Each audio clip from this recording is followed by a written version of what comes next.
नमस्कार, मैं अनुराग सिंह। आप देख रहे हैं लोक दर्शक बुलेटिन। आज के समाचार इस प्रकार हैं। एनडीए की बैठक में नरेंद्र मोदी को संसदीय दल का नेता चुना गया है। बैठक में रक्षा मंत्री राजनाथ सिंह ने नरेंद्र मोदी के नाम का प्रधानमंत्री पद के लिए प्रस्ताव दिया। इसे गृहमंत्री अमित शाह समेत नितिन गडकरी, टीडीपी चीफ चंद्रबाबू नायडू, बिहार के मुख्यमंत्री नीतीश कुमार, एलजेपी के चिराग पासवान, जेडीएस के एचडी कुमारस्वामी, अपना दल से अनुप्रिया पटेल, एलजेपी से चिराग पासवान, हम से जीतन राम मांझी और जनसेना के पवन कल्याण ने अपना समर्थन दिया। इस बैठक में बीजेपी शासित राज्यों के मुख्यमंत्री और उप मुख्यमंत्री भी शामिल रहे। 9 जून को नरेंद्र मोदी लगातार तीसरी बार देश के प्रधानमंत्री के तौर पर शपथ लेंगे। जानकारी के मुताबिक उन्होंने अपने शपथ ग्रहण समारोह के लिए भूटान के किंग, श्रीलंका के राष्ट्रपति और नेपाल, बांग्लादेश और मॉरिशस के प्रधानमंत्रियों सहित कई प्रमुख नेताओं को निमंत्रण भेजा है। यूपी के मुख्यमंत्री योगी आदित्यनाथ ने सरकारी नौकरी के लिए अधिकारियों को आदेश जारी किया है। सीएम योगी की तरफ से जारी आदेश में कहा गया है कि जिन विभागों में रिक्तियां हैं और नियुक्तियां की जानी है, वहां से तत्काल डेटा या जानकारी चयन आयोगों को भेजा जाए। नियुक्ति प्रक्रिया में सरलता के लिए सूचनाएं ऑनलाइन किया जाए। नियुक्ति के लिए डेटा या जानकारी भेजने से पहले नियमावली का बारीकी से जांच कर लिया जाए। राज्य सरकार के एक प्रवक्ता ने यहां बताया कि मुख्यमंत्री ने राज्य के सभी अपर मुख्य सचिव, प्रमुख सचिव स्तर के अधिकारियों के साथ बैठक कर प्रदेश में जारी लोकहित की परियोजनाओं की मौजूदा स्थिति की समीक्षा की और जरूरी दिशा निर्देश दिए। मुख्यमंत्री ने राज्य में भर्ती योग्य पदों पर नियुक्ति से संबंधित महत्वपूर्ण निर्देश दिए। उन्होंने कहा, जिन विभागों में रिक्तियां हैं और नियुक्ति की जानी है, वहां से मांग चयन आयोगों को तत्काल भेजी जाए। नियुक्ति प्रक्रिया में आसानी के लिए ई मांग की व्यवस्था का उपयोग करें। सीएम योगी ने यह भी कहा, नियुक्ति के लिए मांग भेजने से पूर्व नियमावली का सूक्ष्मता से परीक्षण कर लिया जाए। चयन आयोगों से संपर्क बनाएं। त्रुटिपूर्ण मांग न भेजें। चयन प्रक्रिया की समय सीमा तय करें।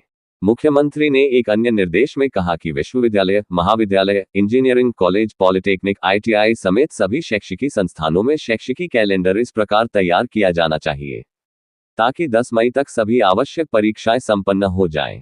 उनके अनुसार भीषण गर्मी के मौसम में परीक्षाओं से परहेज किया जाना चाहिए।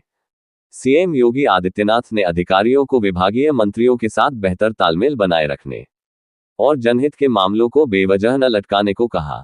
उन्होंने कहा कि वित्तीय वर्ष 2024-25 की पहली तिमाही समाप्त होने वाली है और सभी विभागों द्वारा वर्तमान बजट में तय धनराशि का समुचित रूप से खर्च किया जाना सुनिश्चित किया जाए।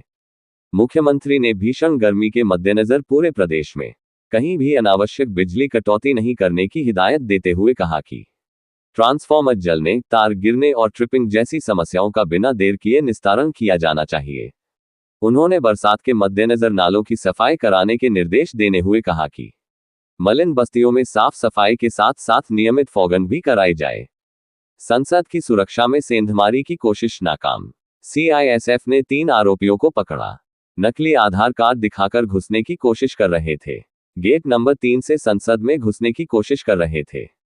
कासिम, मोनिस और शोएब नाम के 3 लोगों को पुलिस ने किया गिरफ्तार। संसद भवन में फर्जी आधार कार्ड दिखाकर एंट्री की कोशिश कर रहे थे।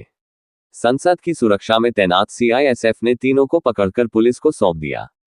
आगरा लोकसभा चुनाव परिणाम आने के बाद भड़काऊ रील वायरल करने वाले शख्स को न्यू आगरा पुलिस ने गुरुवार शाम गिरफ्तार कर लिया। हिंदू युवक मुस्लिम वेशभूषा धारण कर अक्सर टिप्पणियां करते हुए रील बनाकर इंटरनेट मीडिया पर पोस्ट करता था। ये कभी पाकिस्तान में मुस्लिमों की हालत खराब होने को लेकर होती थी तो कभी किसी अन्य विषय पर। लोग पहनावा और अभिनय का अंदाज देख उसे मुस्लिम ही समझते थे। अब भाजपा की सीटें कम आने पर उसने ताजा रील बनाए और हिंदुओं के बारे में आपत्तिजनक टिप्पणी की। इसके बाद पुलिस ने आरोपी के विरुद्ध सांप्रदायिक सौहार्द बिगाड़ने की धारा में मुकदमा दर्ज कर उसे गिरफ्तार कर लिया। आरोपी के फॉलोअर्स की संख्या हजारों में है। धीरेंद्र ने आपत्तिजनक भाषा का भी प्रयोग किया। धीरेंद्र की रील को हजारों लोगों ने देखा। सोशल मीडिया सेल ने मामले में छानबीन की। इसमें पता चला कि रील बनाने वाले युवक ने खुद को मुस्लिम दर्शाया है, जबकि वह हिंदू है। उसकी रील से सांप्रदायिक सौहार्द बिगड़ सकता था। सहारनपुर में बड़े बदलाव के संकेत, कई लोगों पर हार की गाज गिरना तय। सहारनपुर में लोकसभा सीट हारने के बाद भाजपा हाईकमान बहुत ज्यादा नाराज। 2 राज्य मंत्री, 2 विधायक, संगठन में नेताओं की लंबी फौज भी नहीं दिला पाए जीत। भीतरी घात को लेकर पार्टी हाईकमान नाराज। पार्टी संगठन को मिली खुफिया रिपोर्ट के अनुसार ज्यादातर पदाधिकारी चुनाव को लेकर रहे निष्क्रिय। कई मंडल अध्यक्षों के संदर्भ में पार्टी हाईकमान को मिली गंभीर रिपोर्ट। कुछ मंडल अध्यक्ष पार्टी के कार्य छोड़ अवैध उगाही में रहे लिप्त। मुख्यमंत्री योगी आदित्यनाथ भी सहारनपुर के प्रदर्शन पर काफी नाराज। मुख्यमंत्री ने अधिकारियों से लिया फीडबैक। सूत्रों की माने तो मुख्यमंत्री योगी आदित्यनाथ सहारनपुर हार को लेकर संगठन और स्थानीय नेताओं से बेहद नाराज हैं। सहारनपुर लोकसभा सीट पर प्रधानमंत्री नरेंद्र मोदी से लेकर मुख्यमंत्री योगी आदित्यनाथ खुद आए प्रचार करने। सहारनपुर में देवबंद विधानसभा, रामपुर विधानसभा और सहारनपुर नगर विधानसभा से भाजपा को बम्पर वोट मिलने की थी उम्मीद। ऐसे ही समाचार देखने के लिए चैनल को लाइक करें, सब्सक्राइब करें और शेयर करें।